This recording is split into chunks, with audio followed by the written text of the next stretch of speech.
no Maracanã. Flamengo 2, Bahia 0, né? Derrota, Ravel, mas eu acompanhei um jogo aqui meio de segunda tela, tá? Então, obviamente, eu não tive o nível de atenção e o detalhamento que você vai trazer. Mas me pareceu aquele jogo que não tinha muito o que fazer, não. O Flamengo jogou bem, jogou jogou ali com as principais peças, a galera rendeu. E, enfim, um time melhor ganhou de um time que ainda não está pronto, né? Pelo menos para vencer a maioria desses jogos grandes. Pelo menos a impressão vendo o jogo aqui de segunda tela é esse. Assim, não sei nem se é um jogo que dá para reclamar muito do Bahia. Me pareceu um Flamengo realmente bem superior. Né? Um time que conseguiu jogar bem e aí o Bahia não conseguiu igualar. Boa noite para você. É por aí? Boa noite, meu amigo Fábio. Boa noite para Márcio, que está na direção dessa live. Para todo mundo que já está ao vivo e quem vai consumir depois também, a minha saudação. É por aí. A essência do jogo ela se perpassa naturalmente por essa linha de pensamento e de tradução que você trouxe aí ao fazer uma análise geral sobre o que foi a partida. A única coisa que a gente precisa acrescentar de maneira mais profunda, e é o que vai acabar baseando a minha análise aqui, amigo, é sobre como o Bahia poderia ter feito um primeiro tempo diferente. Né? Quando duas equipes do calibre técnico que Bahia e Flamengo têm se enfrentam, a tendência natural é que a gente passe a ver, né, a gente tem a tendência de ver um jogo do nível de qualidade técnica que essas duas equipes apresentam em outras oportunidades. Então, quando tem um embate entre as duas camisas de times que costumam protagonizar o futebol brasileiro, a gente tem uma expectativa de que as duas equipes elas consigam jogar apresentando o que tem de melhor, né? Se enfrentando com as suas melhores armas. O Bahia ele adotou hoje no primeiro tempo uma estratégia diferente do que costuma utilizar. E aqui fica talvez a minha única crítica em relação ao time na noite de hoje, porque como você bem disse, e eu concordo, Fábio, o time do Flamengo é um time superior, é um time mais bem preparado tecnicamente, um time que tem mais qualidade, mais peças à disposição. Quando precisa fazer substituições, se dá o privilégio, o luxo de poder acionar Bruno Henrique, Everton Cebolinha, Luiz Araújo, Saúl Ñíguez, De La Cruz, enquanto o Bahia não dispõe do mesmo nível de qualidade à disposição entre os suplentes. Então, naturalmente, você tem muito mais qualidade técnica evocada de um lado em detrimento do outro, mas tem-se a expectativa de que o Bahia possa jogar da sua melhor forma possível. Né? Eu acho que o Bahia acabou fazendo um primeiro tempo aquém das expectativas por ter negado a sua própria essência, sua própria qualidade, tentando fazer um jogo excessivamente reativo, muito nervoso, privilegiando essa defesa em linha baixa, né?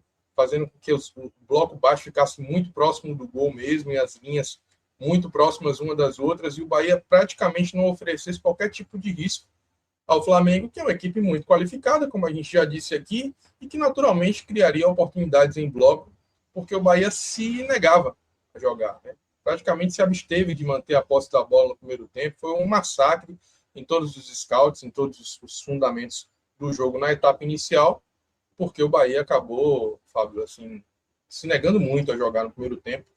O Bahia que foi a campo com Léo Vieira no gol, Gilberto, hoje titular na lateral direita, David Duarte, Ramos Mingo e Luciano Juba formando a linha de defesa.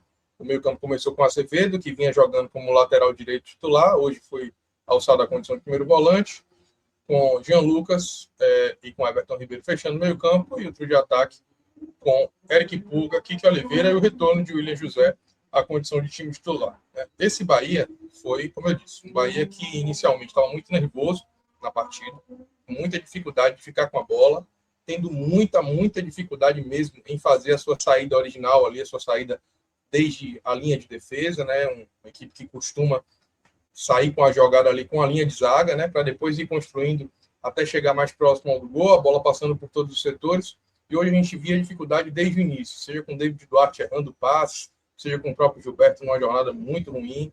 Mas o fato é que o Bahia não conseguia, de maneira nenhuma, reter a bola, nem começando de trás, nem quando tentava fazer essa bola longa para sair da zona de pressão, porque o William José também, numa péssima jornada, não conseguia reter a bola em nenhum momento. E isso fazia com que o Bahia se visse numa teia de aranha do Flamengo. O Flamengo pressionava muito o Bahia, nem no sentido de gerar tantas oportunidades logo no começo. As oportunidades elas foram surgindo depois, mas principalmente abafando o Bahia, fazendo com que o Bahia não conseguisse circular a bola por mais de 30 segundos. O Bahia não conseguia trocar 4 passes em sequência, o Bahia não conseguia sair do seu campo de defesa em nenhum momento. Então, a minha grande insatisfação, volto a dizer, é como a postura do time foi muito apequenada, né, diante de um Flamengo que tem muita qualidade, mas que se viu de uma maneira muito confortável, porque o Bahia praticamente abriu mão de tentar, de alguma maneira, chegar ao ataque. E a maior prova de que a jornada poderia ter sido diferente foi o segundo tempo, que a gente vai falar daqui a pouco. Mas antes disso, Fábio, só para não deixar passar, as principais chances do primeiro tempo ali foram fundamentalmente, né, quando aos 3 minutos Juba faz uma finalização de fora, a bola vai para fora, depois o Plata tenta fazer também um chute sem perigo aos 7 minutos, aí o jogo vai ficando muito naquela trocação, mas como eu disse, o Flamengo com mais amplitude, com mais profundidade, com mais chance de chegar ao gol, quase chega inclusive quando o Everton Ribeiro, numa tentativa de cobrança ensaiada de falta ali, acaba errando, a bola gera um contra-ataque para o Flamengo, acaba não tendo a chance de finalização, mas poderia ter chegado com risco. E no minuto seguinte, numa boa jogada desse time do Flamengo, que, como eu volto a dizer aqui, é um time qualificado, conseguiu triangular passo pela esquerda, a bola sobrou e a Arrascaeta conseguiu fazer o gol aos 17 minutos. Antes disso, o Samuel Lima ainda tentou simular um pênalti ali.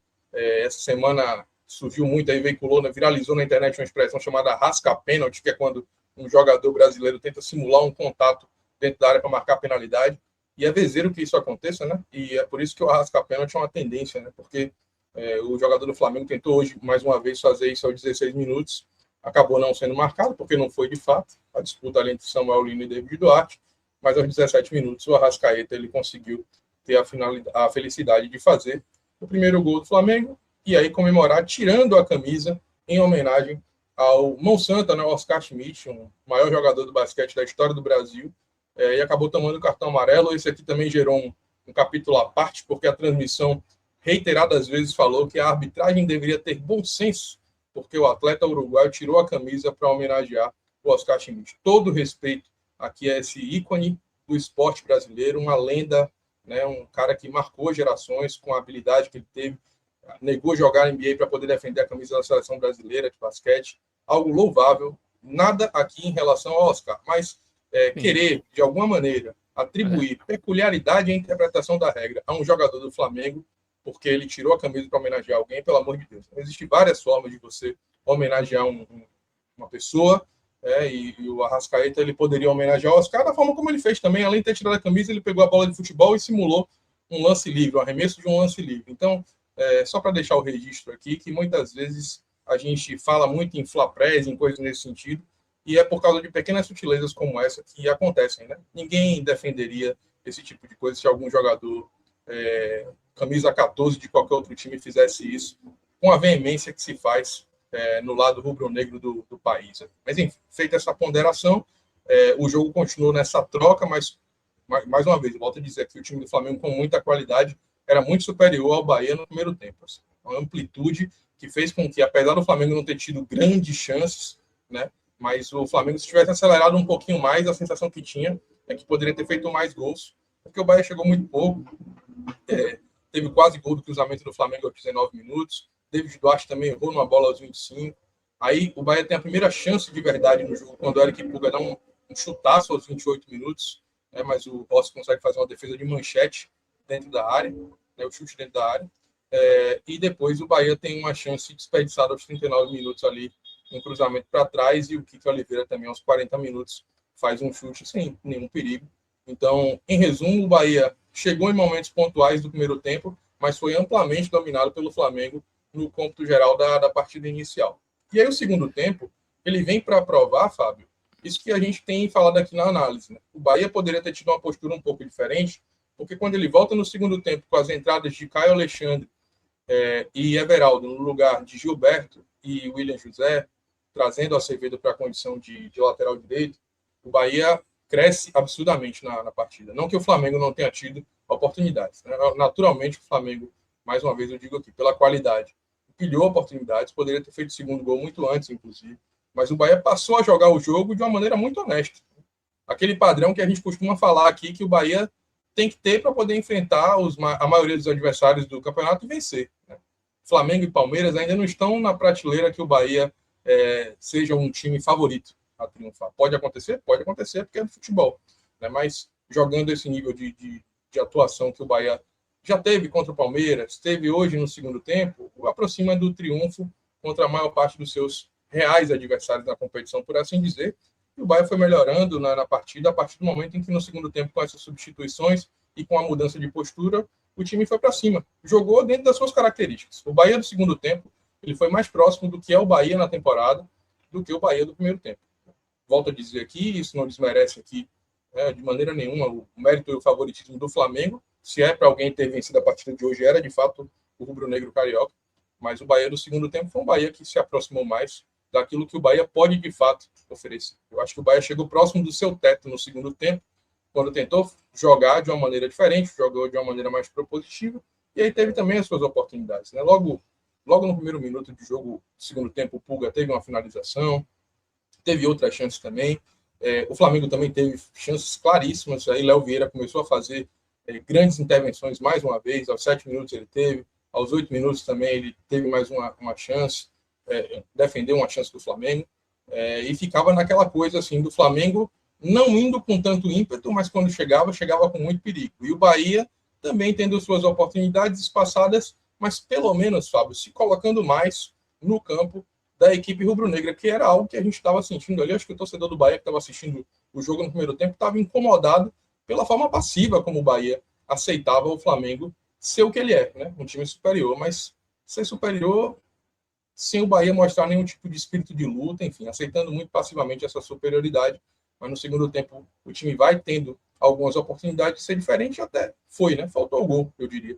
Porque aos 17 minutos o Jean Lucas também conseguiu uma bela finalização chapada, a bola vai no travessão. Teve outras chances também, teve uma finalização da jogada do Acevedo aos 21 minutos, que a bola quase entra, né? O Kiko Oliveira toca para o Acevedo finaliza, ele defende, na volta a bola bate em Caio Alexandre, e o Rossi consegue fazer a defesa. Então, oportunidades o Bahia teve. O Flamengo acabou tendo também e aproveitou melhor, né? Aos 20 minutos o Léo Ortiz ainda também cabeceou uma bola no travessão, a bola com desvio, teve chance aos 31, teve chance aos 33, e aí aos 34 minutos veio o gol do castigo, né? O gol de um time que consegue ser mais efetivo quando tem a oportunidade. Logo em seguida, as substituições que o treinador português Leonardo Jardim fez, a entrada do De La Cruz e a entrada do Saúl Ñíguez, eles participam da jogada, né? Um cruzamento, um escanteio, cobrado pelo De La Cruz, o Saúl dá um leve toque para trás, e o Paquetá muito bem posicionado dentro da grande área.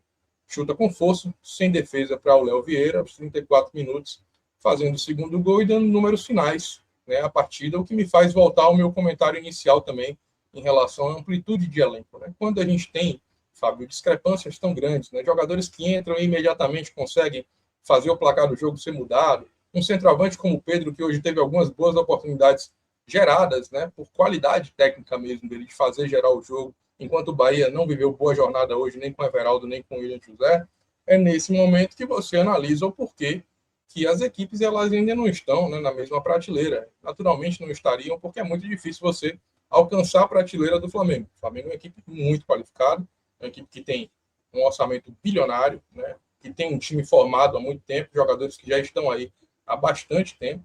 Né, então, um outro nível de profundidade, de estrutura, que eu acho que no final das contas vale o que você disse na análise inicial, Fábio. Não é o torcedor do Bahia achar que está tudo perdido, nem encontrar um cenário de terra arrasada, especialmente porque no segundo tempo o Bahia voltou à sua essência, à sua característica, que o coloca como favorito em boa parte dos jogos do campeonato. Perder para o Flamengo, ele está dentro de um contexto de normalidade, em especial se o time adotar a postura da etapa final, que é uma postura mais condizente com a grandeza do Bahia também, né? E não ser um time acovardado que aceite passivamente a derrota. Então, meu cenário aqui, minha análise em relação ao jogo de hoje, Fábio, ela fica fundamentalmente nessa linha, de um Bahia que começou mal, terminou bem e perdeu para um time que é melhor. Muito bem, então análise feita aí de Flamengo 2, Bahia 0. Só para retomar alguns pontos, Ravel, né? Hoje o Gilberto foi para a direita, o Acevedo foi para o meio, né? Com o Caio Alexandre indo para o banco de reservas, né? Até, acho que em alguns jogos, né, eu já vi torcedor, realmente era melhor um jogador mais combativo, né, no meio de campo, do que o Caio Alexandre, né? Que é um jogador que talvez seja melhor com a bola do que sem a bola. Mas você acha que o time perdeu perdeu com a bola no meio de campo e não ganhou tanto ali na lateral sem o Acevedo? Você acha que essa estratégia ali do Ceni acabou não funcionando, tanto que ele corrige, né, no intervalo? O que acontece, Fábio? Assim, o grande problema que eu acho que aconteceu não foi nem tanto pela mudança de posição de Acevedo à sua condição original de primeiro volante, porque eu acho que ele fez uma partida razoável nessa condição. O grande problema para mim foi o fato da gente não ter tido um lateral direito que acompanhasse a postura e a qualidade que o time precisava na noite de hoje. O Gilberto fez o primeiro tempo terrível, né? Não à toa foi substituído no intervalo, passageiro da agonia ali contra o Samuel Lino, né? Perdeu todas as disputas pessoais, vai teve muita dificuldade. David Duarte também não estava bem, mas não sei até que ponto também ele acabou sentindo mais a partida por não ser tão bem assessorado pelo defensor ali do lado direito, no caso de Gilberto. Então o fato é que o Acevedo ele entrou bem, né, na posição de lateral direito no segundo tempo e melhorou a sua partida de razoável para bem, né? Jogou bem em campo aqui, a gente já dando um spoiler aqui, seguramente um dos melhores do Bahia em campo. Eu acho que o grande problema foi esse, Fábio, não ter tido um lateral direito que acompanhasse esse nível de performance que ele já vinha fazendo. E a entrada dele como volante, uma entrada que se justificava pela proposta do Bahia tentar ser um time mais combativo, mais físico. Talvez agora, num cenário de obra pronta, a gente pudesse falar em Acevedo na lateral e Eric como primeiro volante, Fábio. Mas, como eu estou dizendo, agora é muito fácil a gente analisar. Acho que nenhum torcedor do Bahia antes tenha pensado nessa possibilidade. Eu, particularmente, não pensei. Acho que o Bahia inicialmente foi ali na escalação com que julgava ser, de fato, o melhor. A pena que Gilberto acabou não desempenhando bem hoje o papel e com isso o Bahia teve muita dificuldade. A maior parte dos ataques do Flamengo no primeiro tempo, especialmente, foram ali do lado esquerdo, né, do ataque do Flamengo, lado direito da defesa do Bahia. E aí quando o Acevedo entrou, regulou, né? Tanto que o Flamengo caiu mais pelo seu lado direito de ataque, lado esquerdo da defesa do Bahia, e passou a gerar também oportunidades por aquele lado. Mas o fato é que a escalação eu avalio assim, Fábio, de um modo geral, como uma escalação correta, né, dentro daquilo que se esperava. Talvez o Bahia, de fato, ganhasse mais com a Acevedo como volante, se Gilberto conseguisse desempenhar bem um papel como lateral. Aí ele depois acaba migrando para a lateral direito, já com um placar adverso, e a mudança com a entrada de Caio Alexandre faz sentido pela necessidade do Bahia ser um time mais propositivo na etapa final e tentar correr atrás do resultado. Me pareceu que a estratégia do Senna era muito segurar o primeiro tempo, né? Segurar um 0-0 ali no primeiro tempo. E aí, como o Flamengo jogou na quinta, né? Talvez o segundo tempo ali, o Flamengo mais cansado, o Bahia conseguisse. Ele soltasse o time no segundo tempo, né? Mas acho que ter tomado gol ali com 17 minutos, né? 15 minutos ali do primeiro tempo. Fez a estratégia e praticamente tudo por água abaixo, né? Você toma um gol cedo ali, Flamengo no Maracanã, para você conseguir recuperar a confiança é mais difícil. Alguns Ruiu muito comentários. rapidamente, né? Acho que de fato Uhum. acho que o problema foi esse. Concordo, Fábio, que o pensamento foi nessa linha de tentar ir para o intervalo com o placar em igualdade, ou de repente ganhar o jogo ali, de repente, numa bola beba, né? Porque o Bahia não se lançou muito ao ataque, então poderia acontecer num lance fortuito ou uma bola parada, enfim. Acho que o Bahia preocupou-se muito mais em defender no primeiro tempo, mas a estratégia ruiu muito cedo, né? 17 minutos, você ainda tem ali praticamente 2/3 da primeira etapa ainda à frente, e aí não funcionou. Acho que não funcionou muito pelo fato de o Flamengo ter muita qualidade e alguns jogadores do Bahia hoje, especificamente, estarem muito abaixo do que costumam apresentar, né? E aí quando você tem um encontro dessas duas forças do futebol, são inerentes ao futebol, que é a qualidade técnica de um time e um outro time que tem qualidade, mas que não vive seu melhor dia, aí fatalmente você vai ter problemas. Eu vou trazer um exemplo aqui, dentro do próprio Bahia, no extremo oposto. O Bahia contra o Atlético Paranaense fez uma ótima partida, jogou muito bem, não só pelo 3-0, mas pela forma como o Bahia dominou o jogo do início ao fim. E o Atlético Paranaense, que é um time de qualidade, né, tá entre os 6 primeiros do campeonato, 6, 7 primeiros do campeonato, salvo engano, não jogou nada naquela partida. Todos os jogadores do Atlético naquele momento, naquela partida, não jogaram bem. O Kevin Miveiro foi o único que ainda apareceu um pouquinho para o jogo, mas não jogou bem. Então, dentro dessa perspectiva, quando você tem um time que joga muito bem e outro time que vai jogar muito mal, invariavelmente não vai ter como um ou dois jogadores salvarem a noite, e foi mais ou menos o que aconteceu hoje no Maracanã. Muito bem. Alguns comentários aqui da galera. O Rodrigo Bergamaschi fala que o Júnior diz que jantaria sardinha frita depois do jogo. Não gosto dessas pautas de flaprés, mas PQP. Hoje foi gritante. É, Teve isso? O Júnior falou isso? É sério isso? eu vou mandar um abraço aí para o Rodrigo, tá sempre aqui com a gente, uma saudação especial aí para ele. Eu não vi essa declaração, mas assim não me surpreenderia tendo em vista a parcialidade da transmissão em alguns momentos. Né? Eu cheguei a listar aqui, por exemplo, todo o escarcéu que foi feito quando o Flávio Rodrigues de Souza, árbitro da partida, que conduziu bem o jogo, diga-se de passagem, deu o cartão para o Arrascaeta na hora da cobrança do gol, que ele tirou a camisa, né? Apenas fazendo valer cumprir a regra. Regra essa que existe no Brasil há muitos anos, né? Há muito tempo, ninguém pode alegar desconhecimento, e aí, na ausência de possibilidade de alegar desconhecimento, alegou-se falta de bom senso. É uma piada, né? Então, assim, a transmissão deixou a desejar nesse sentido, e não me surpreenderia se ele fizesse esse tipo de comentário, porque até desde antes, eu cheguei a conectar na transmissão cerca de 25 minutos antes da partida começar, e todo o pré-jogo ele é pensado para atender a demanda principal, que é a clientela do torcedor flamenguista, que é um torcedor que é em maior número, né, um público consumidor maior do Premier. E aí acho que de alguma maneira o Premier não faz questão de esconder sua parcialidade em relação à transmissão e fazer o produto a gosto do seu maior cliente, por assim dizer. O que é uma pena, eu não estou constatando isso de maneira satisfatória, né? Eu não estou satisfeito com isso, apenas reconhecendo que essa é uma estratégia que o Grupo Globo, através dos seus comentaristas e da plataforma, preferem por fazer, diminuindo o outro lado. Né? O Bahia acabou perdendo a partida de hoje, mas tem uma torcida de massa, torcida que apareceu em bom número no setor visitante do Maracanã hoje, e que eu tenho certeza absoluta que gera também uma receita bem substancial para a Globo, para o Premier, através do seu torcedor, do seu assinante, que com certeza consome o jogo por lá e que eu acho que deveria receber melhor tratamento, né? Mas a gente sabe como as coisas funcionam. Bom, e o Edu fala que nos últimos 14 jogos entre Flamengo e Bahia foram 13 vitórias do Flamengo. Acho que foi isso, né? A Isso, vitória que teve foi no passado, né? Na Fonte Nova.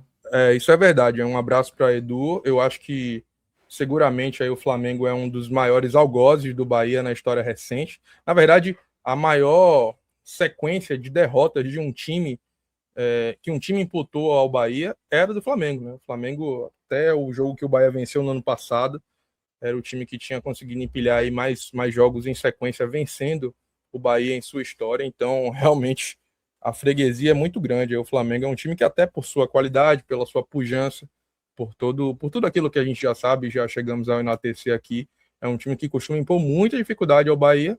Vez ou outra, o Bahia consegue vencer alguns grandes players do futebol brasileiro, vence Palmeiras, vence Fluminense, vence Corinthians, vence São Paulo, mas o Flamengo, de fato, é um time que é uma pedrinha no sapato aí do tricolor baiano. Muito bem. Também aqui o Pablo Carvalho, ativista. Ele fala: boa noite, amigos. Ravel, tem 3 jogadores do Banco do Flamengo, BH, Saúl e Dela Cruz, que somam 6 milhões em salários. 6 milhões. É incomparável, né? Talvez só o Palmeiras se compare um pouco e talvez hoje não sei nem se compara também. O elenco do Flamengo é muito forte, né? O Não time tem, reserva do Flamengo seria titular em. Talvez não do Palmeiras, mas nos outros 18 times. não tem muito para onde correr. Mandar um abraço aí para Pablo também, que é membro do nosso canal. Se você quiser ser membro, clica aí no botãozinho no YouTube, deixa o like, reforça aí a parceria com a gente, que é muito importante para a visibilidade do nosso canal. Não tem muito o que falar, Pablo. Essa semana o Bahia SAF divulgou o seu balanço, né, o exercício do último ano, 2025, com a receita total que superou R$500 milhão, 550 milhões de reais aproximadamente foi o faturamento total do Bahia. Esse é um número histórico, expressivo, recorde no Nordeste, indiscutivelmente, o que coloca o Bahia aí com um dos maiores orçamentos do futebol brasileiro também, coloca no top 10 seguramente. Só que tem um grande problema. O Flamengo fechou ano passado com 1 bilhão e 400 milhões. Então, esse recorde do Bahia é quase um terço, pouco mais de um terço do que o Flamengo arrecada em condições normais de temperatura e pressão. Então, ainda existe uma disparidade muito grande, talvez exista para sempre. Tá? Futebol se faz com dinheiro, o dinheiro ele não entra em campo diretamente, mas entra indiretamente quando você aciona jogadores dessa magnitude técnica que o Flamengo conseguiu acionar hoje. E isso não é um discurso conformista. Eu acho que o Bahia tenta, de alguma maneira, combater essa disparidade de outras formas. Acho que o Bahia tem um investimento muito bom na base. É importante lembrar que o Bahia já contratou alguns jogadores promissores, pensou alguns jogadores da base de alguns outros clubes, tem formado seus próprios atletas, que hoje também integram as seleções brasileiras de base, exemplo do Cauê Furquim, que jogou hoje, do Del, que já foi para a seleção, do Juan Pablo, que já foi para a seleção, que hoje está machucado, né? Então você tem aí uma estratégia. O Bahia está criando o City Futebol Academy aqui também, na região metropolitana de Salvador, que é um CT que promete um investimento de 300 milhões de reais.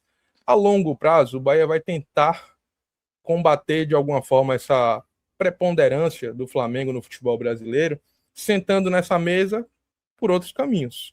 No curto prazo, a tendência é que Flamengo e Palmeiras continuem protagonizando o futebol brasileiro. Não tem como a gente dourar a pílula, porque o futebol se faz com dinheiro e a realidade é essa. A turma do City vai ter que abrir o bolso se quiser realmente chegar mais, né? Pelo menos brigar com o Flamengo e Palmeiras em Copa do Brasil, em Copa Libertadores, né? Sobre Copa do Brasil até dá, né? Competição ali, mas não necessariamente os dois chegam. Mas Libertadores e Brasileirão é difícil, né? Você conseguir ali chegar na frente desses dois, se não investir pesado.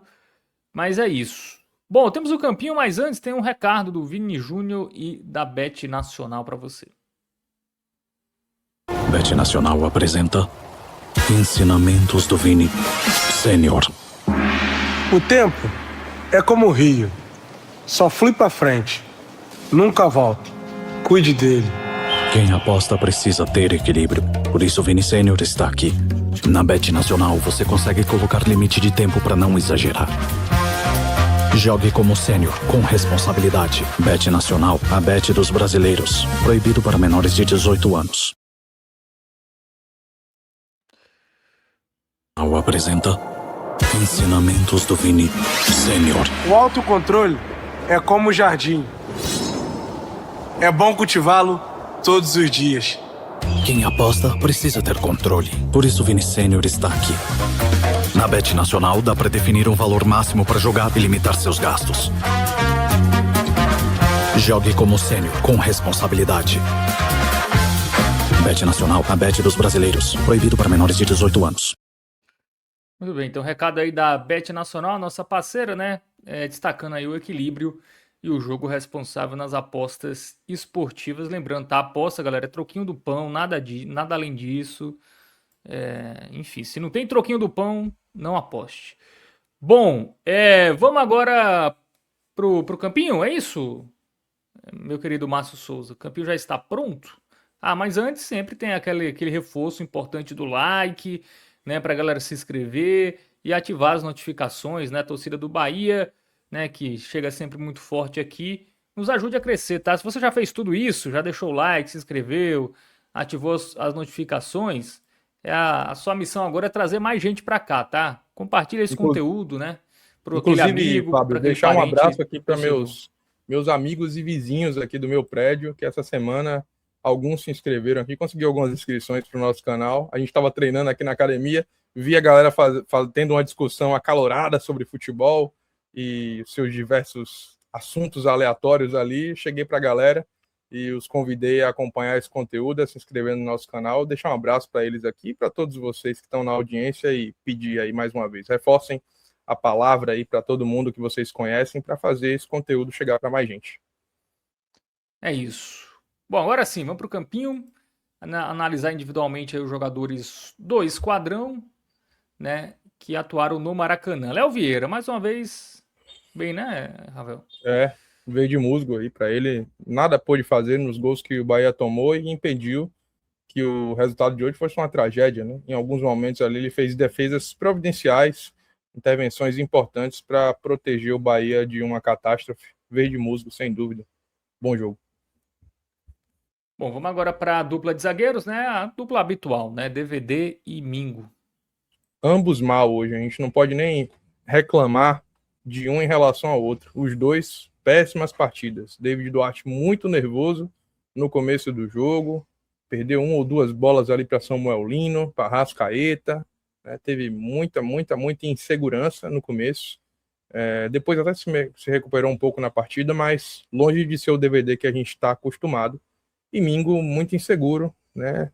Prejudicando muito também a linha de defesa do Bahia. No primeiro gol, ele até se desgarra da marcação do Pedro ali para tentar ir para baixo da rede, para tentar impedir a finalização. Se ele pudesse... só um laranjinha, viu, Márcio? Se ele pudesse na verdade, ter coberto ali o meio da área, preenchido o meio da área, talvez o jogador do Flamengo não ficasse tão desmarcado e com tantas opções. Ele acabou preferindo a finalização ali ao Arrascaeta, mas tinha o Pedro livre também. Então acho que o Mingo ele acabou mal na noite de hoje, por isso aí o laranjinha aí para ele e para DVD. Bom, vamos para a dupla de laterais. Hoje o Gilberto, né? Novidade na lateral direita. Como a gente já falou aqui, né? Não entregou o que o Acevedo vinha entregando, né? Isso, exatamente. Gilberto vai com muito mal, né? Partida tenebrosa dele. Não conseguiu entregar absolutamente nada, fisicamente, defensivamente, né? O que mais se espera nesse Bahia que joga num 3-2-5 na fase de construção aí, onde o lateral direito, ele faz um papel de zagueiro pela direita. Gilberto nunca teve essa característica, mas o fato é que quando o Bahia precisava em determinados momentos que ele jogasse assim, ele até conseguia ir bem, né? Desde que ele voltou de lesão aí, não tem conseguido emplacar boas partidas. É bem verdade que é um recorte ainda muito recente, né? Contra o Mirassol, uma partida meio apagadinha. Hoje já foi uma partida muito ruim, não à toa. O Charles, né, que é quem estava hoje na beira do gramado, ele acabou substituindo no intervalo ali. Provavelmente deve ter batido um papo com o Ceni, e aí optou por tirar Gilberto, que não fez uma boa partida. Então, muito mal para ele. E Juba vai com um mal, né? Juba, ele até apareceu um pouquinho no ataque, mas defensivamente também perdeu várias bolas para o Gonçalo Plata. Fez o que quis o Plata com o Juba hoje, defensivamente, deixou muito a desejar, expôs muitas suas vulnerabilidades, né? E por isso o Juba vai com um laranjinha aí também. Se o Ancelotti assistiu o jogo de hoje, né? Se Hoje, já não estava fácil, né? Se não estava fácil. Se for por hoje, esquece, viu, Fabinho? Muito bem. Bom, até agora só verde pro goleiro, tá? O Léo Vieira. Vamos agora partir pro meio. Acevedo, que jogou um tempo ali de lateral, outro de volante. Jean Lucas e Everton Ribeiro. Meio campo do Bahia, que foi um meio campo que também não ajudou muito o setor defensivo.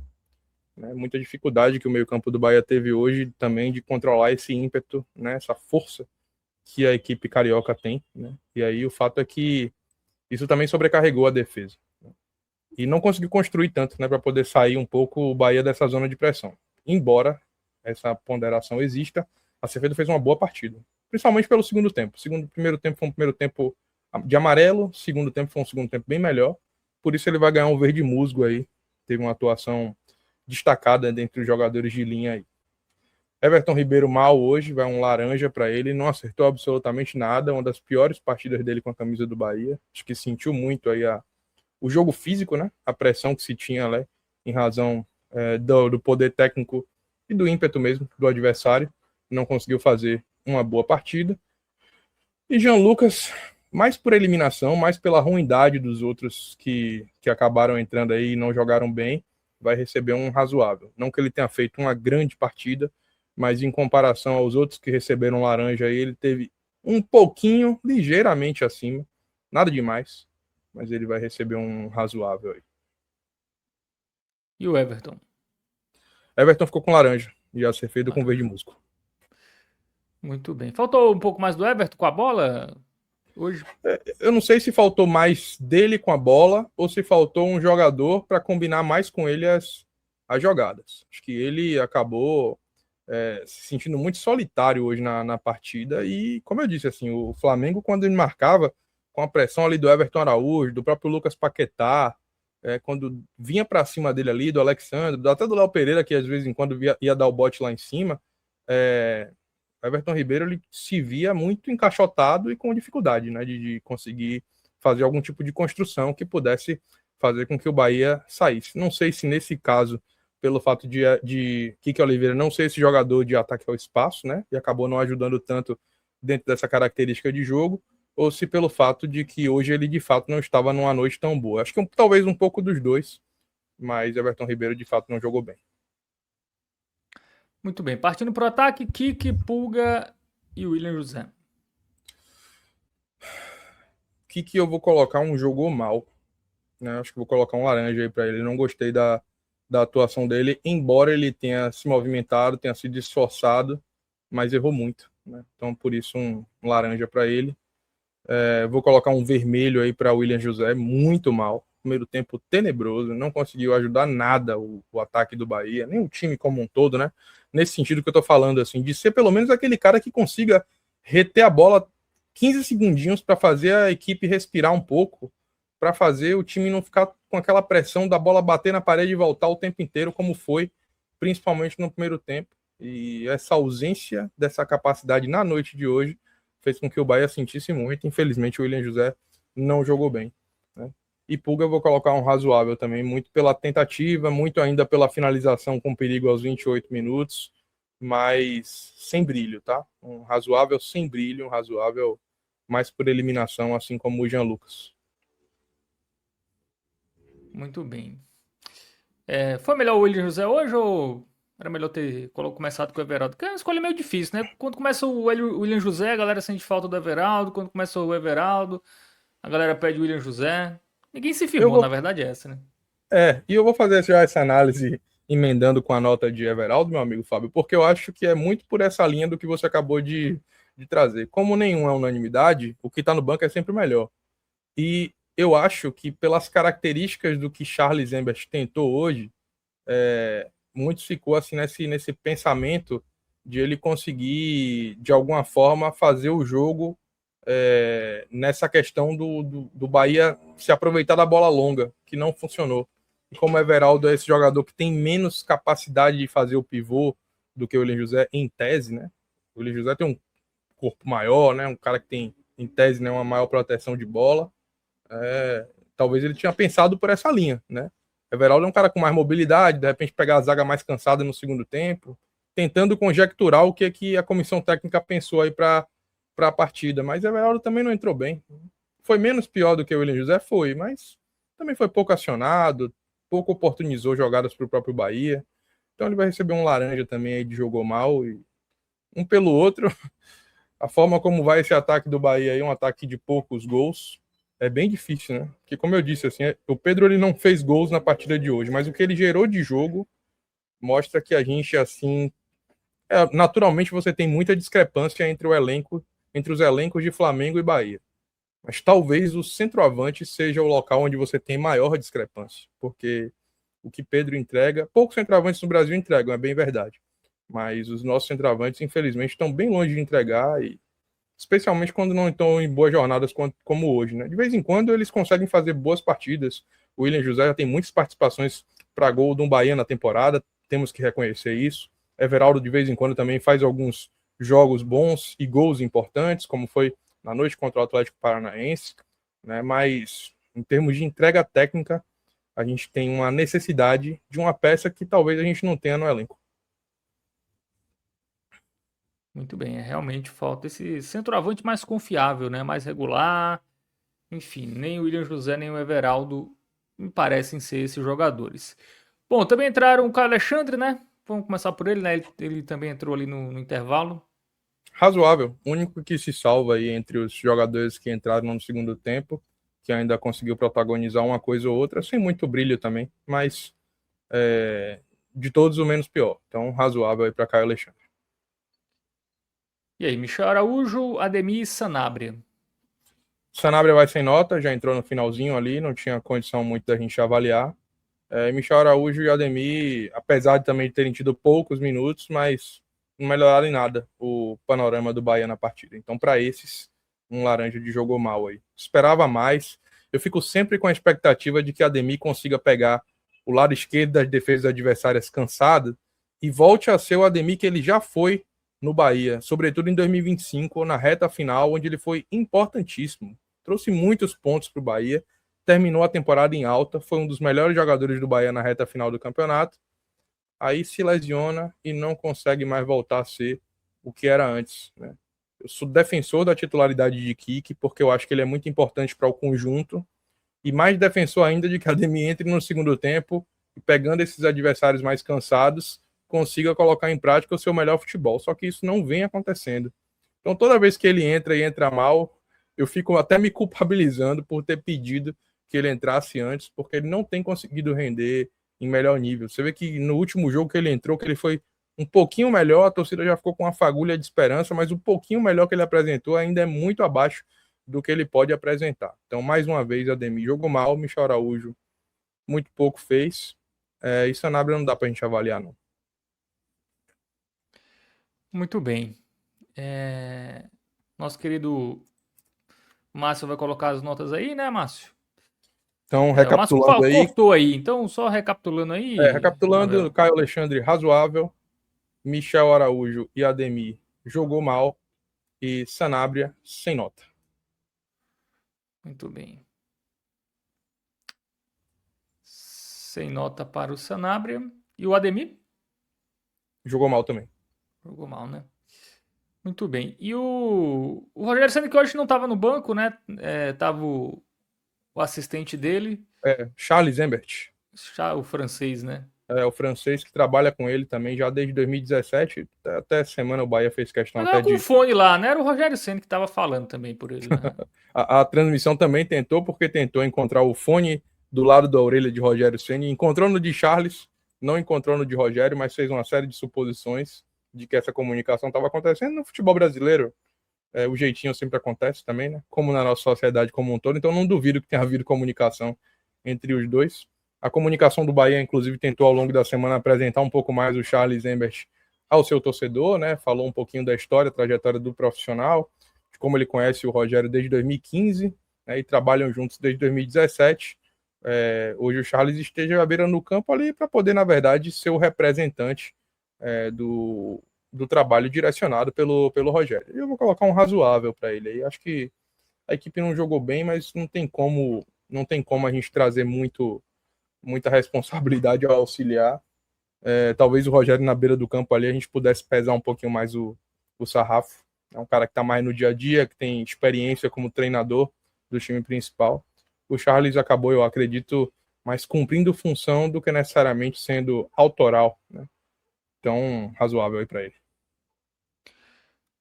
Muito bem. O Pablo Carvalho está falando aqui um pouco da fama extracampo, né? Do francês aí, mas aí fica para outra hora a gente entrar nesse assunto. Bom, é isso, né? Análise feita. Temos o melhor em campo. Ficou pro goleiro? Vai ter que ficar para Léo Vieira aí. Acho que, assim, na verdade, até reformular. Merecido o prêmio de melhor em campo para Léo Vieira mais uma vez, né? Ele que teve sua quarta partida como titular, já foi escolhido como melhor em campo aqui, se não me engano, em 3 ocasiões, né? O que mostra que ele está tendo que trabalhar muito. E por merecimento ele recebe mais uma vez aí o prêmio. Evitou o Bahia de sofrer um placar ainda pior. Muito bem. Então é isso, né? A avaliação do Bahia. Márcio Souza, me atualize sobre Thiago Minhoca, tá? Que vai chegar daqui a pouco para falar do Fortaleza. Mas antes, né? Enquanto o Thiago Minhoca aparece por aqui, tem Copa do Brasil, Ravel. Meio de semana é uma competição importante, né? Aquela competição que, já que o brasileiro é difícil, né? Porque segurar Flamengo e Palmeiras, alcançar Flamengo e Palmeiras não parece uma missão simples, tem a Copa do Brasil aí, né? Que pode ser a principal chance de título do Bahia e o jogo contra o Remo no meio de semana. Exatamente. Antes de responder sua pergunta, meu amigo, só mandar um abraço aqui para o Reinaldo Conceição, que está também na audiência aqui, falando que perder é do jogo, mas não competir é inaceitável. Eu concordo plenamente, Reinaldo. Isso, inclusive, foi a pauta inicial aqui da abertura da minha análise, né? Quando eu falei um pouco sobre a única coisa que tem me incomodado, aliás, me incomodou mais do que o placar, foi a postura do time no primeiro tempo. Eu acho que isso é algo que não pode deixar de ser falado. Um abraço para você, um abraço para Saulo Lessa também, que está aqui na audiência, apesar de ser torcedor do rival do rubro-negro baiano. Bom, Fábio, a gente tem Copa do Brasil, precisa virar a chave.